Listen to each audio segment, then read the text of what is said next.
Hello everyone, welcome to our YouTube channel the Rankers. तो आज की इस वीडियो में मैं आपके साथ डिस्कस करने वाला हूं असिस्टेंट प्रोफेसर हिस्ट्री की। अगर आप में से कोई तैयारी कर रहा है तो उसके द्वारा कैसे जो है पेपर 2 में आंसर राइटिंग की जाए उसके बारे में आज मैं बात करने वाला हूं। तो चलिए सबसे पहले देखते हैं कि आज का हमारा क्या टॉपिक रहने वाला है। तो आज जो टॉपिक मैं आपके साथ डिस्कस करने वाला हूं वो है सिंधु घाटी सभ्यता की अर्थव्यवस्था पर हमें टिप्पणी करनी है। भाई हमें जो है व्याख्या करनी है और कितने शब्दों में करनी है, 225 शब्दों में जो है हमें अपना पूरा आंसर लिखना है। तो देखिए अभी तक आपको जो है आदत होगी, आपने यूनिवर्सिटी के एग्जाम दिए होंगे, उसमें पूरे 1000 वर्ड आपने लिखे होंगे, तो आपके पास बहुत सारा कंटेंट होने वाला है। लेकिन उसको कैसे छोटा किया जाए और उसमें क्या क्या मेन पॉइंट है उनको कैसे लिखा जाए उसके बारे में आज हम बात करने वाले हैं। यहाँ पे हम देखेंगे कुछ हैंड रिटन चीज़ें और बाद में जो है मैं कुछ आपके लिए सैंपल आंसर कैसे होने चाहिए इस चीज़ के उसके ऊपर बात करने वाला हूँ। तो हैंड रिटन वो भी मैं आपके लिए लेकर आया हूँ कि मैं किस तरह से इस क्वेश्चन को टैकल करता, तो ये आपको यहाँ पे देखने को मिलेगा। तो चलिए लेक्चर स्टार्ट करने से पहले एक इम्पॉर्टेंट नोटिफिकेशन या इम्पॉर्टेंट इन्फॉर्मेशन जो आपके लिए रहने वाली है वो ये रहेगी कि द रैंकर्स जो है आपके लिए जल्द ही मेरे और अभिषेक सर के नेतृत्व में जो है हिस्ट्री का, अगर आप में से कोई असिस्टेंट प्रोफेसर की तैयारी कर रहा है हिस्ट्री में, तो हम आपके लिए लेकर आ रहे हैं 100 क्वेश्चन। और इन 100 क्वेश्चन में हम आपके साथ डिस्कस करेंगे, आपके सिलेबस के अकॉर्डिंग सारी चीज़ें कवर करने वाले हैं। 20 से 25 क्लास में हर दिन हम 4 से 5 क्वेश्चन आपसे डिस्कस करेंगे। हो सकता है एक दिन छोड़ के ये क्लास आपके लिए रहे, तो मतलब आने वाले 50 दिनों में आपकी जो है पूरे का पूरा जो है 100 क्वेश्चन हम डिस्कस कर लेंगे। कैसे क्या स्ट्रक्चर होना चाहिए, इकोनॉमी अगर किसी सभ्यता की हम लिख रहे हैं तो उसका क्या स्ट्रक्चर रहना चाहिए, पॉलिटिकल स्ट्रक्चर कैसे लिखा जाता है हिस्ट्री में, तो उन सब चीज़ों के बारे में बात करेंगे।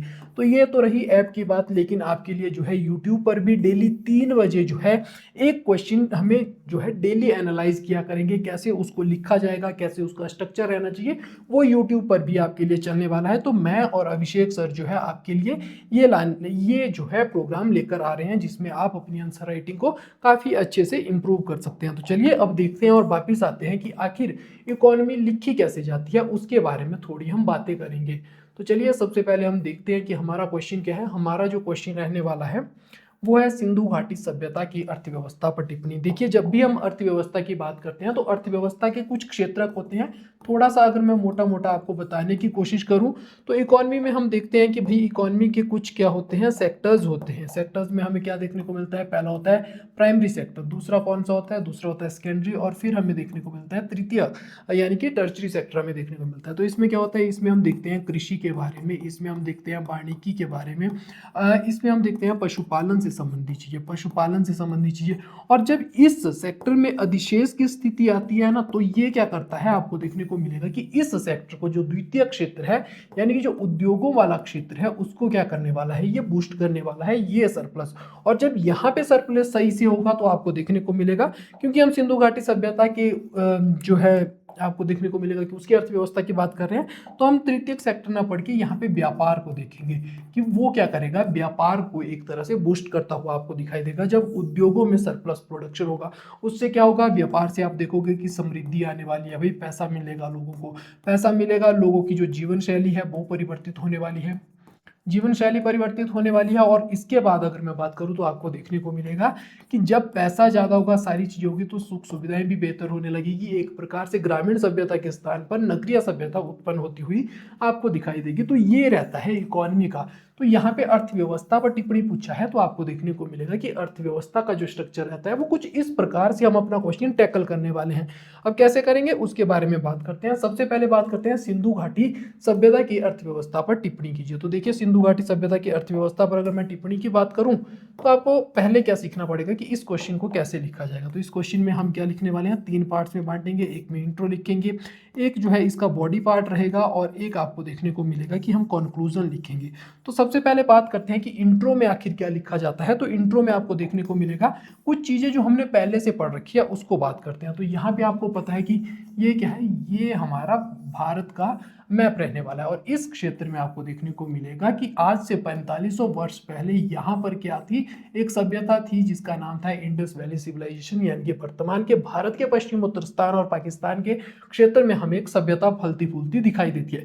तो देखिए, जब भी आप इंट्रो लिखेंगे तो कहा जाता है कि इंट्रो में क्या लिखना जरूरी है, हिस्ट्री के अगर आप स्टूडेंट है तो देश और काल का आपको काफी अच्छे से पता होना चाहिए, इंट्रो में वो मेंशन होने चाहिए। क्यों? क्योंकि माना जाता है कि ये दोनों चीजें जो है इतिहास का क्या है, एक तरह से शरीर और आत्मा की तरह है। यानी कि अगर आप देखोगे, अगर मान के चलिए क्वेश्चन में आपको जान डालनी है या हिस्ट्री में आप किसी के बारे में बात कर रहे हैं, तो आपको जरूरी है कि उस जगह के बारे में बताया जाए, जो घटना घटी हुई है उसका समय बताया जाए, तभी तो व्यक्ति क्या कर पाएगा, अच्छे से उस चीज को रिलेट कर पाएगा और एक अच्छी छवि अपने दिमाग में उसकी बना पाएगा।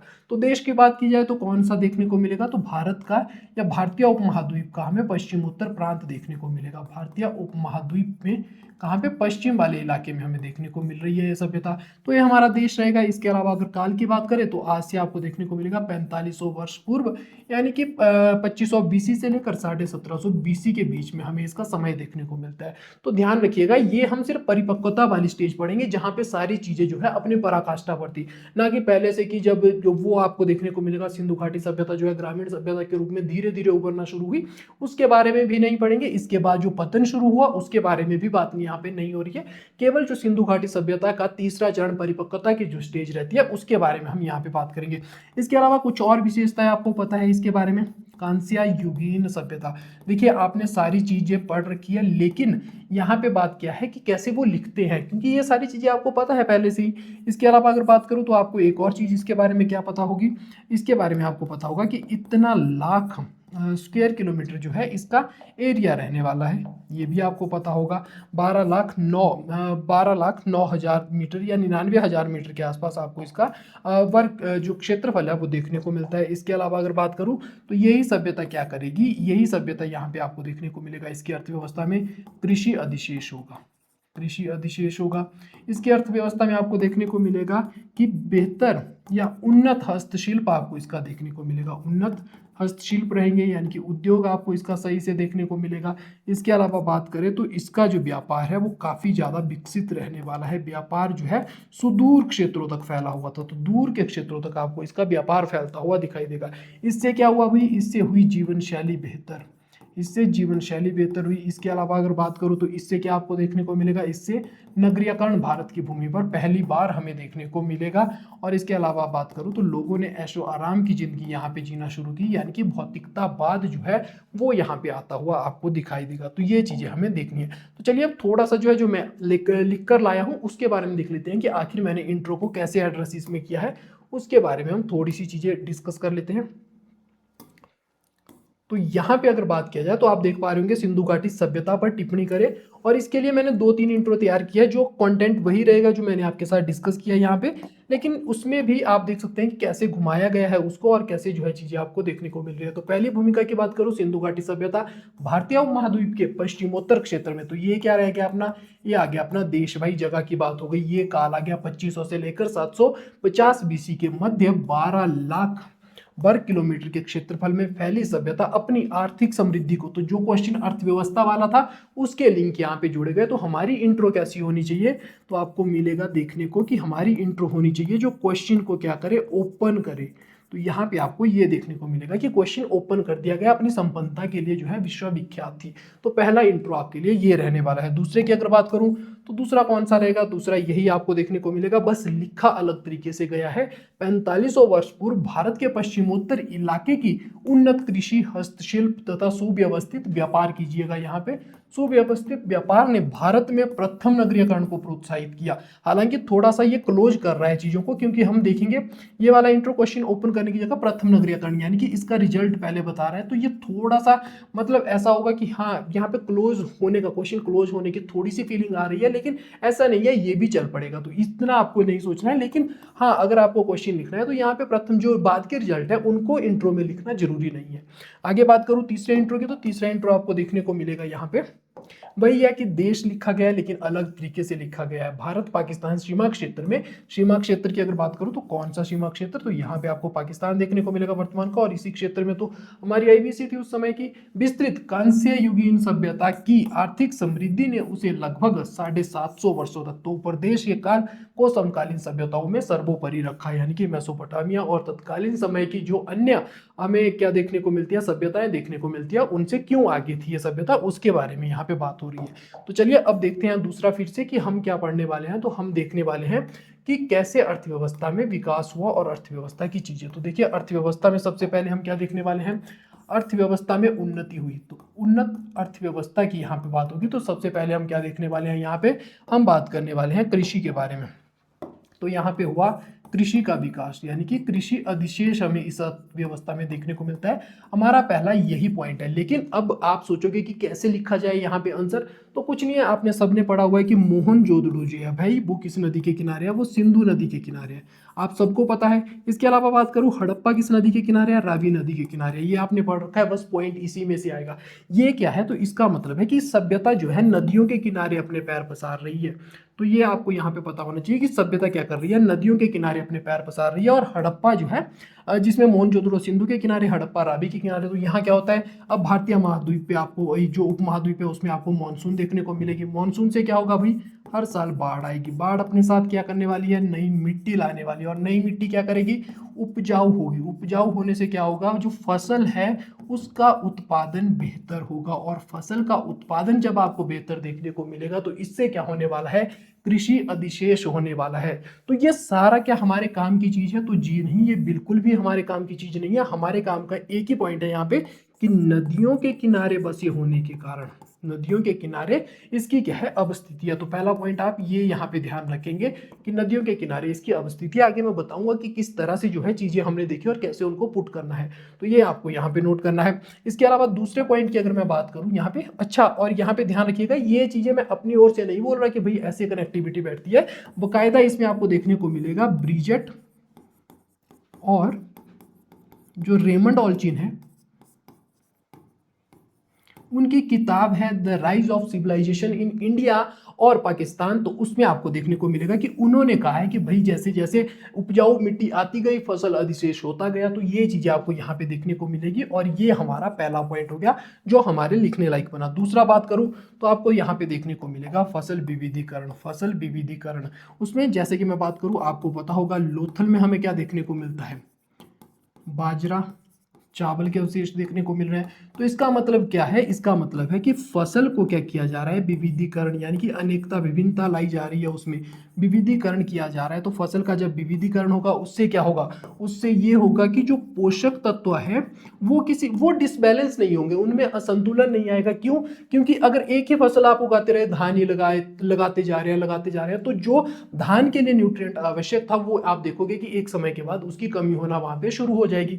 लेकिन जैसे ही आप दूसरा कोई बाजरा लगा दिया तो आपको देखने को मिलेगा कि भाई न्यूट्रिएंट जो है बैलेंस हो रहा है, दूसरे को जो है अपने आप को एक तरह से दोबारा पनपने के लिए उसको समय मिल रहा है। तो इस तरह से हम देखेंगे कि वैसी चीजें हुई। तो फसल का विविधीकरण होने से क्या हो रहा है, फसल के विविधीकरण से काफी अच्छे से जो है यहाँ पे फसल अधिशेष हो रहा है। तो ये हमें यहाँ पे देखने को मिल रहा है। और ये मैं खुद से बात नहीं कह रहा हूँ, इतिहासकार है बीबी लाल जी, बीबी लाल, उन्होंने कहा था कि कालीबंगा के खेतों में सरसों और चना जो है वो उनके साक्ष्य मिले हुए हैं। तो ये आपको देखने को मिल रहा है। लेकिन सर क्या ये हमारे काम की चीज है, तो ये पूरा का पूरा फिर आपके काम का नहीं रहने वाला है, केवल काम का रहेगा फसल विविधीकरण आपको देखने को मिलेगा। नेक्स्ट बात करूं तो यहाँ पे हमने पढ़ा है कि पशुपालन करते थे भाई, पशुपालन करते थे कौन, आईबीसी के लोग पशुपालन करते थे। इससे क्या हुआ, तो पशुपालन से आपको देखने को मिलेगा क्या था, यहाँ पे भेड़ थी, बकरी थी, बैल थे। तो ये सब आपको देखने को मिलेंगे। तो इनमें क्या है, इनसे ही पॉइंट अगला जो बनेगा कि भाई जब इनको कृषि भूमि पर चरने के लिए छोड़ा जाता था तो इनसे हमें क्या मिलता था, गोबर मिलता था। गोबर से क्या होती थी, भूमि उपजाऊ होती थी, यानी कि फिर से फसल अधिशेष की ओर जो है बढ़ावा यहाँ पे आपको देखने को मिलेगा। तो आप ध्यान क्या रखने वाले हैं, यहाँ से जो हमारा नेक्स्ट पॉइंट बनेगा वो क्या रहने वाला है कि हमें मिल रही है जैविक खाद, जैविक खाद हमें मिल रही है। तो ये पॉइंट इस तरह से बनेंगे। तो हमने देखा अभी तक 3 ही पॉइंट हमारे पास बने हैं, बाकी सारा जो हमने पढ़ रखा है वो हमारे किसी काम नहीं आने वाला। कहीं ना कहीं एग्जाम्पल में अगर फिट हो जाए तो बात अलग है। पशुपालन के बाद अगर बात करूं तो आपको देखने को मिलेगा तकनीकी प्रसार। तकनीकी प्रसार में अगर बात की जाए तो आपने पढ़ा होगा कि भाई बनावली से हमें क्या मिला है, हल का मॉडल मिला है। हल का मॉडल मिला हुआ है। हमने पढ़ा कि कालीबंगा में जूते हुए खेतों के साक्ष्य मिले हमें। बंगा में जूते खेतों के साक्ष्य मिले हैं। इसके अलावा हम पढ़ते हैं कि हमें क्या मिला है, हमें हांसिए के या कुल्हाड़ी के अवशेष मिले हैं। कुल्हाड़ी के अवशेष मिले हुए हैं या के साक्ष्य मिले हुए हैं। तो इससे क्या पता लग रहा है कि तकनीकी का प्रसार हो रहा है। पहले जो है अगर इस हल का यूज नहीं होता था तो आप देखोगे कि खेतों में ऐसे ही बीज फैलाकर आगे पशु पक्षियों ने उसका नुकसान कर लिया। पशु पक्षियों ने जो है उन बीजों को जो है एक तरह से वहां से चरने का काम किया, तो वो बीज वहां से निकाल दिए गए, तो फसल उतनी अच्छे से नहीं हो पाई। लेकिन जैसे ही हल आया तो आपको क्या देखने को मिलेगा कि गहरी क्या हुआ, भूमि जोती जाने लगी। तो यहाँ पे आपको देखने को मिलेगा भूमि जो है गहराई में जोती जाने लगी। पहली चीज आपको ये देखने को मिलेगी। कुल्हाड़ी और हांसिए से क्या हुआ, जो वन थे, जहाँ पे वन थे, जंगल था, उसको काटा जाने लगा ताकि भूमि के लिए चीजें बनाई जा सके, उपजाऊ भूमि जो है वहां पे निर्मित की जा सके। इसके अलावा अगर बात करूँ तो हांसिए वगैरह से आपको, दराटी वगैरह से आपको क्या देखने को मिलेगा कि एक तरह से जो खरपतवार है, जो खरपतवार रहेगा खेतों का, वो समाप्त किया गया। तो ये आपको देखने को मिलेगा कि इस तरह से चीजें चल रही है। तो तकनीकी का प्रसार एक बहुत बड़ा कारण रहेगा यहाँ पे, जो कृषि अधिशेष रहेगा। तो ये किसने कही है, तो ये बात कही है इरफान हबीब साहब ने। बहुत बड़े हिस्टोरियन है इरफान हबीब जी। इन्होंने जो है अपने साक्ष्यों में ये बात कही है। और किस किताब में कही है, तो इन्होंने कहा है द इंडस सिविलाइजेशन में जो है ये बातें इन्होंने लिखी है कि इस तरह से तकनीकी ने जो है प्रसार किया, वहां पे आपको देखने को मिलेगा। इसके अलावा अगर बात की जाए तो वापिस आते हैं और देखते हैं यहाँ पे कि क्वेश्चन में कैसे हमने इन चीजों को फिट करने की कोशिश की थी। तो वापिस क्वेश्चन पर आते हैं और देखते हैं कि आंसर कैसे लिखा गया है यहाँ पे। तो उन्नत अर्थव्यवस्था, क्योंकि हमें बताना ही उन्नत अर्थव्यवस्था के बारे में है, तो यहाँ पे सबसे पहले हम बात करने वाले हैं कि भाई अर्थव्यवस्था कैसी थी, उन्नत थी। यहाँ पे कृषि का विकास हुआ, नदियों के किनारे अब स्थिति थी। हमने देखा कि सिंधु, मोहनजोदड़ो के किनारे सिंधु, हड़प्पा जो है रावी के किनारे, जैविक खाद, पशुपालन से हुई उन्नत तकनीक हमने देखा। हल के बारे में हमने देखा, हांसी के बारे में, कृत्रिम सिंचाई थी भाई हमने, जो धौलावीरा से मिला था। धौलावीरा से 16 जलाशयों के जो अवशेष मिले थे। या इसके अलावा बात करूँ तो शोरतुगई से हमें क्या देखने को मिल रहा है, तो आपको पता होगा कि वहां से नहरें मिली है। तो वो कृत्रिम सिंचाई भाई, जब पानी की जरूरत होगी, वर्षा नहीं हो रही होगी, तो उस दौरान क्या होगा, हम सिंचाई कर लेंगे आर्टिफिशियल तरीके से।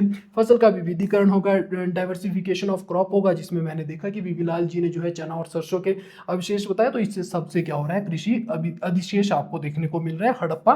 और एग्जाम्पल में ऊपर हमने देखा कि कृषि अधिशेष हो रहा है। एग्जाम्पल क्या है, हड़प्पा और मोहनजोदड़ो में हमें विशाल अनागार देखने को मिल रहे हैं। तो भाई ये उसका साक्ष्य रहेगा कि वाकई में जो है कृषि अधिशेष था। हम कोई भी चीज जो है हवा में नहीं बोल रहे हैं। तो एग्जाम्पल या किसी बुक का रेफरेंस देना आवश्यक है, तभी आपकी जो है ऑथेंटिसिटी आपके क्वेश्चन आंसर में जो है आ पाएगी। नहीं तो ऐसा लगेगा इतिहास लिखने के दौरान कि हाँ आप बातें जो है गप्पे मारे जा रहे हैं ऊपर ऊपर से, बस वो चीजें आपको देखने को मिलेगी। दूसरा पॉइंट, पशुपालन, वानिकी तथा खनन का विकास हुआ। कैसे, कृषि से प्राप्त स्थायित्व ने पशुपालन तथा हांसिया कुल्हाड़ी जैसी नवीन तकनीकी ने क्या किया, वानिकी को बढ़ावा दिया। कैसे, मैंने बात करी आपसे कि वन कैसे काटे गए और क्या चीजें हुई वो। और दूसरा आपको देखने को मिलेगा कि फसल जब ज्यादा होने लगी, तो इन्हें घुमंतु जीवन जो जीने की जरूरत नहीं थी किसी भी तरह से, घुमंतु जीवन इनका आपको देखने को मिलेगा कि जीवन में स्थायित्व आ गया, सारी चीजें एक ही जगह। क्योंकि व्यक्ति जो है अपने पेट के लिए दौड़ भाग करता है, और जब सारी चीजें एक जगह पर पैदा होना स्टार्ट होगी, मिलना शुरू हो गई, तो भाई स्थायित्व आएगा, जीवन में स्थायित्व आएगा।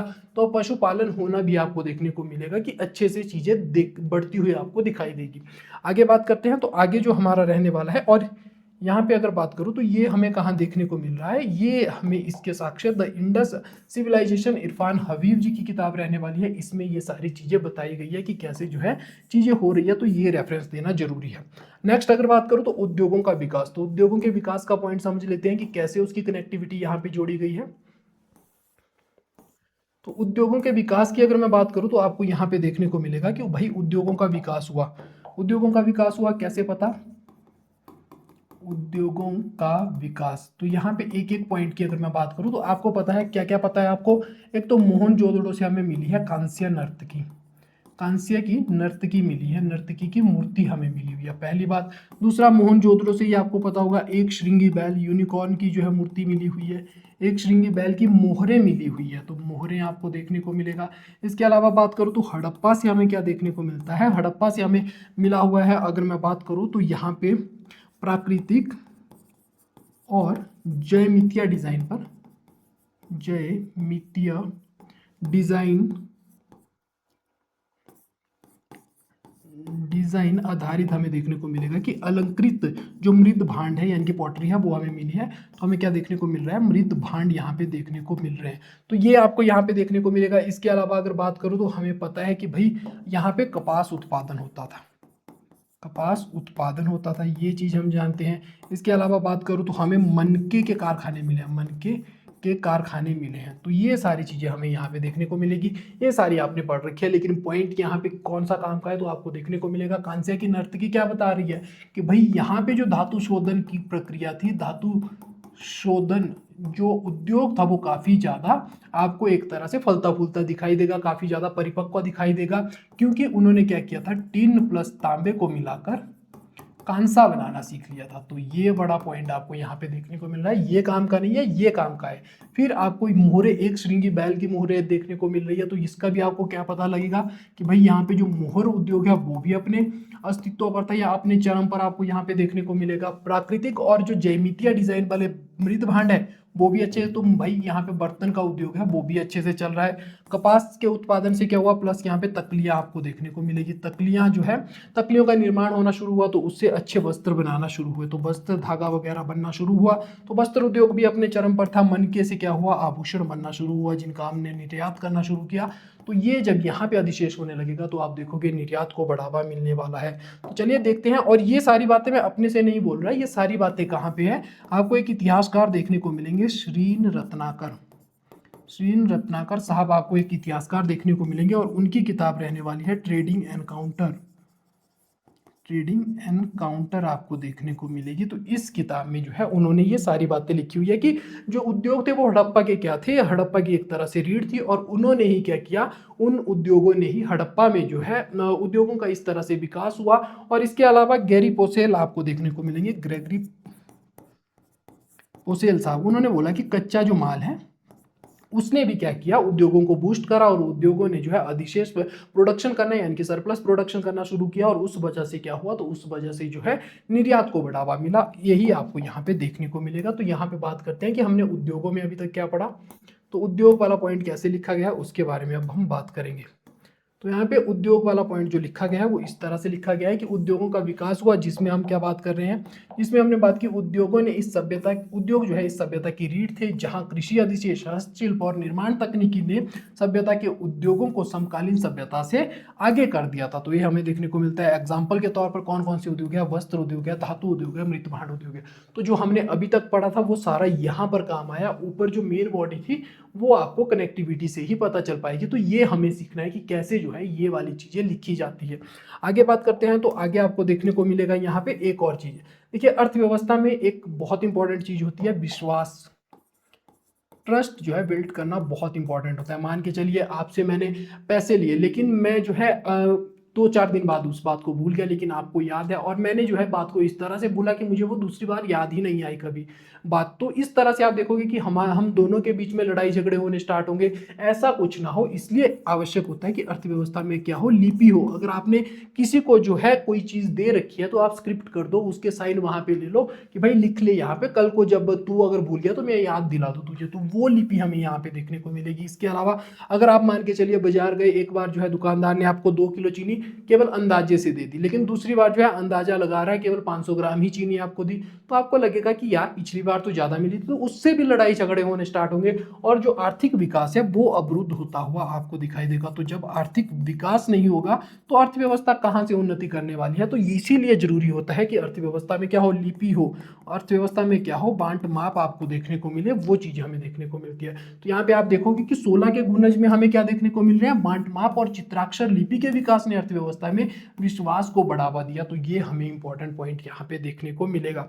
और क्या मैं अपने से बोल रहा हूँ? तो जी नहीं, किताब है द ट्रेडिंग एनकाउंटर, किसकी? शरीन रत्नाकर साहब की। इन्होंने ये बात लिखी हुई है अपनी किताब में। इस तरह से हमें ये ध्यान रखना है। और ध्यान रखेंगे, मैंने विकास शब्द जो है ज्यादा बार लिखा था अपने क्वेश्चन में, तो आप जो है यहाँ पे उद्भव कीजिएगा कि भाई जब इनका उद्भव होना शुरू हुआ तो विश्वास बढ़ना शुरू हुआ। अर्थव्यवस्था को लेन देन, अर्थव्यवस्था में लेन देन के लिए वस्तु विनिमय का प्रयोग किया जाता था, मुद्रा नहीं थी। इसके अतिरिक्त, इस लाइन को आप छोड़ भी सकते हैं, इतना काम की चीज आपको नहीं देखने को मिलेगी। इसके अतिरिक्त 16 के गुणज में बांट माप चित्राक्षर लिपि के विकास ने अर्थव्यवस्था में जो है विश्वास को बढ़ावा दिया। और किताब का नाम मैंने आपको बता दिया जहां से ये रेफरेंस लिया गया है। फिर बात करते हैं व्यापार की। व्यापार कैसे होता था? तो आपको देखने को मिलेगा कि व्यापार, थोड़ा सा मैं डिस्कस करना चाहूंगा, क्लास लंबी हो गई, लेकिन थोड़ा सा अगर आप चीजें समझेंगे तो दूसरी बार मुझे ना स्ट्रक्चर समझाने की आवश्यकता है, ना आपको समझने की, केवल फॉर्मेट समझने की आवश्यकता है कि कहाँ कहाँ हमें क्या क्या चीजें लिखनी है, बस उसी तरह से। तो ध्यान रखेंगे, व्यापार है, व्यापार जो है दो तरह से आपको देखने को मिलेगा। एक आंतरिक व्यापार होता है, फॉर एग्जाम्पल जैसे हड़प्पा के बीच में व्यापार, हड़प्पा मोहनजोदड़ो के बीच में व्यापार हो रहा है। फॉर एग्जाम्पल चुनहुंदड़ो और कालीबंगा के बीच में जो है व्यापार आपको देखने को मिल रहा है। दूसरा होता है विदेश व्यापार, विदेश व्यापार आपको देखने को मिलेगा। तो विदेश व्यापार में बात करें तो हड़प्पा और जो मेसोपोटामिया सभ्यता है उसके बीच में आपको व्यापार देखने को मिल रहा है। एक्चुअल में जो आंतरिक व्यापार होता है, इसकी बात करूं तो आपको देखने को मिलेगा कि अगर 10 रुपए की कोई चीज है ना, तो आप केवल 15 में ही उसे बेच पाओगे। लेकिन जो विदेश व्यापार होता है, 10 रुपए की चीज को आप 50 रुपए की चीज में भी बेच सकते हैं। तो जहां पे आंतरिक व्यापार होगा वहां पे आपको देखने, और विदेश व्यापार एब्सेंट रहेगा, वहां पे आप देखोगे कि ग्रामीण सभ्यता का क्या होगा, ग्रामीण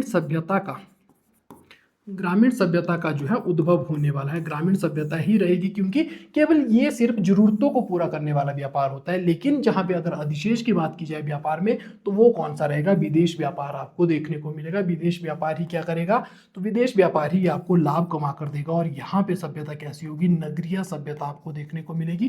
तो ये चीजें यहाँ पे रहती है। तो यहाँ पे हम क्या देखते हैं कि भाई किन किन मार्गों से, पहले तो किन किन मार्गों से जो है व्यापार होता था, स्थल मार्ग से होता था या जल मार्ग से होता था, ये चीज यहाँ पे देखते हैं। यहाँ पर भी हम यही चीज नोट करेंगे।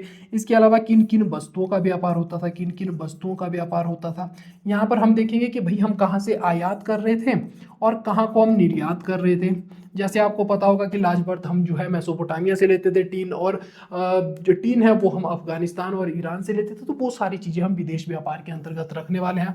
इन्हें हम क्या बेचा करते थे, वो सारी चीज़ें आपको यहाँ पे देखने को मिलेगी। तो जितनी भी हमने चीज़ें पढ़ी है वो कोई भी यहाँ पे आपकी फिट नहीं होने वाली है, केवल वो एग्जाम्पल के तौर पर चलेगी। यहाँ काम की क्या रहेगी, तो आपको देखने को यहाँ पे मिलेगा कि व्यापार जो है आईबीसी में आंतरिक और बाह्य दोनों व्यापार उन्नत थे। व्यापार स्थल तथा जलमार्ग यानी कि समुद्र और नदियों दोनों के माध्यम से होता था। बैलगाड़ी प्लस नाव के माध्यम से दोनों से होता था। और गोदीबाड़ा अगर पूछा जाए भाई कहाँ पे बंदरगाह था, क्या साक्ष्य था कि भाई हम जो है विदेश व्यापार भी किया जाते थे, विदेश व्यापार भी किया करते थे। तो बंदरगाह हमें कहाँ देखने को मिलता है? लोथल में देखने को मिलता है।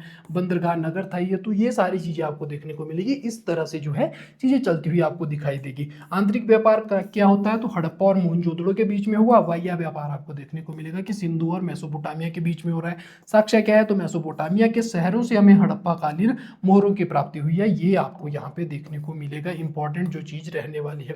तो इस तरह से हमने देखी सारी चीजें कि कैसे जो है अर्थव्यवस्था पर अगर प्रश्न पूछा जाए तो कैसे क्वेश्चन को लिखा जाता है। तो इंट्रो और बॉडी हमने डिस्कस की। अब हम बात करने वाले हैं निष्कर्ष के ऊपर कि आखिर जो है हमने सीखा क्या। तो मैंने स्टार्टिंग में ही बात कर ली थी कि रिजल्ट क्या रहे इस अर्थव्यवस्था के। तो हमने देखा नगरीय जीवन, हमने देखा जीवन शैली को बेहतर होते हुए, हमने देखा एक तरह से भौतिकतावाद, वहां पे ऐशो आराम का जीवन उन्होंने जीना शुरू कर दिया और लंबे समय तक, लगभग 750 वर्षों तक की क्योंकि अस्तित्व में रही, तो उस समय तक हमें चीजें देखने को मिली। तो यहाँ पे निष्कर्ष के तौर पर अगर मैं बात करूं तो आपको क्या देखने को मिलेगा? निष्कर्षता कहा जा सकता है कि सभ्यता की आर्थिक उन्नति ने जीवन शैली की विविधता को, भौतिकतावाद को तथा नगरीयकरण को बढ़ावा दिया था। इसके साथ ही हम जो है क्वेश्चन को समाप्त करते हैं।